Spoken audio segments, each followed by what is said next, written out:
जय गुरुदेव मित्रों, मैं ज्योतिष हितेंद्र रावल। माँ भगवती की कृपा से आप सब अच्छे होंगे। आज हम बात करेंगे अखंड ज्योत के बारे में। जैसे ज्यादातर लोग घर में दीपक प्रज्वलित करते, लेकिन नवरात्रि में ऐसे कुछ चित्र नवरात्रि, शारदीय नवरात्रि, इनमें लोग अखंड दीपक प्रज्वलित करते हैं। तो अखंड दीपक प्रज्वलित करने का विधान क्या है और ये प्रज्वलित करने से हमने को क्या फायदा होता है।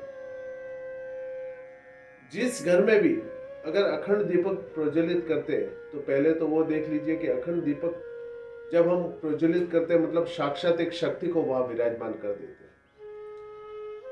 अखंड दीपक पंच तत्वों में से एक तत्व है अग्नि तत्व, और वो जब हमारे घर में विराजमान हो जाता है तो ऑटोमेटिकली बाकी सब शक्तियां आनी शुरू हो जाएगी।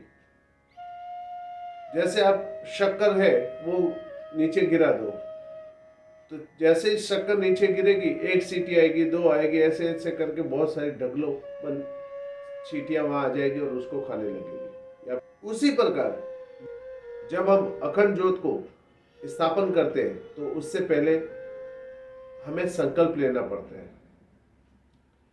कि 9 दिन अखंड ज्योत रखेंगे, 11 दिन रखेंगे, 1 महीना रखेंगे या 365 दिन रखेंगे।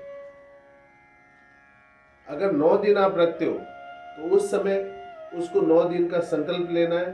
साथ ही में आपको जैसे अगर व्रत कर रहे हो नवरात्रि का, तो वो व्रत के हिसाब से आपको पूर्ण ब्रह्मचर्य, जमीन पर सोना, ये सारे उसमें रहते हैं। और साथ में अगर आप उस समय मंत्र जप भी करते हो ना तो उसकी शक्ति और भी ज्यादा मिलती है।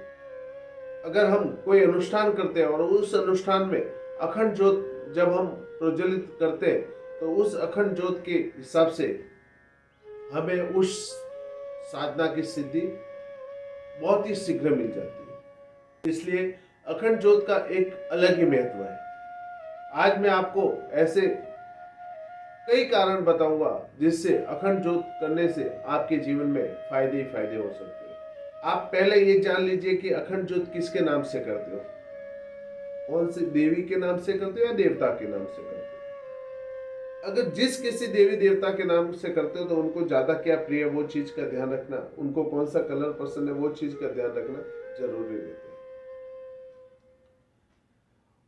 और जब भी आप अखंड ज्योत को स्थापन करते हो तो दिशा वाइज वो जरूर देखने चाहिए, क्योंकि अखंड ज्योत को कहीं भी किसी भी दिशा में नहीं स्थापन किया जाता है। उसका एक जगह रहता है, उसकी दिशा रहती है, उस दिशा में अगर इसको स्थापन करते हैं तो उसका ज्यादा ही महत्व माना जाता है। जब भी अखंड ज्योत को हम स्थापन करते हैं तो सबसे पहले उसके नीचे आसन देना चाहिए।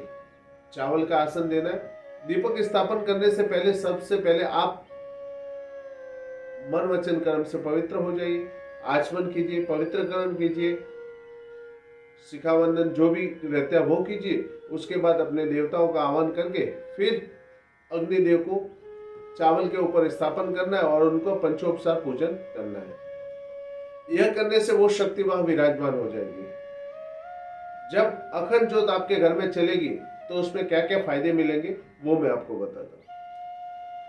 पहली चीज, अगर अखंड ज्योत आपके घर में चल रही है तो पहली चीज ये होगी कि कोई भी जितनी भी शक्तियां हैं, चाहे वो आपकी कुल देवी हो, आपके पितृ हो, आपके इष्ट हो, और भी कोई आसपास में अगर कोई देवता हो तो वो आपके घर में आके विराजमान होना शुरू हो जाएंगे। क्योंकि जहां दिव्य वातावरण रहेगा भगवान वही स्थापन होना ज्यादा पसंद करते हैं। दूसरा फायदा, आपके घर में कोई भी बुरी शक्ति उस समय नहीं प्रवेश कर पाएगी, क्योंकि अखंड ज्योत चल रही है तो सारे देवी देवताओं का वास भी वहां होना शुरू हो जाता है। तीसरा फायदा, अखंड ज्योत जब जलती है ना तो उसका जो तेल या घी जो भी आप रखते हो तो वो अखंड ज्योत का जो तेल है, अगर कहीं कुछ किसी को प्रॉब्लम हो रही है, शरीर में बदन दर्द हो रहा है, कहीं भी दर्द हो रहा है, तो उस मां शक्ति को याद कीजिए या जिस देवी देवता के नाम से आपने उस दीपक को प्रज्वलित किया है उनका नाम लेके 21 बार नाम लेके उस तेल को लेके या घी को लेके अपने हाथों में ऐसे थोड़ा घिस के उसके बाद जहाँ उसका दर्द है वहीं पे घिसना, मंत्र बोलते हुए घिसना शुरू कर दीजिए, उसका दर्द वहीं खत्म हो जाएगा। चौथी, आप जब भी घर में आओगे ना, पॉजिटिव वेव मिलेगा आपको, मतलब घर का वातावरण जो है ना शुद्ध और एकदम सात्विक लगना शुरू हो जाएगा। छठा, आप जब भी कोई भी मंत्र ध्यान करते हो या मंत्र करने बैठते हो तो आपका मन एकाग्रचित हो जाएगा। आपको स्वतः ही हर चीज का एहसास पहले ही हो जाएगा। मन एकाग्र होके हर कार्य आप सिद्ध करोगे। और सातवां है, आपको स्वप्नों में पहले ही दिखना या फिर आत्मा से एक अलग सी आवाज आना, इस तरह से बहुत सारी गतिविधियां आपके शरीर में होनी शुरू करती है। लेकिन ये तब होती है जब आप उस अखंड ज्योत के साथ साथ मंत्र जप करते हो।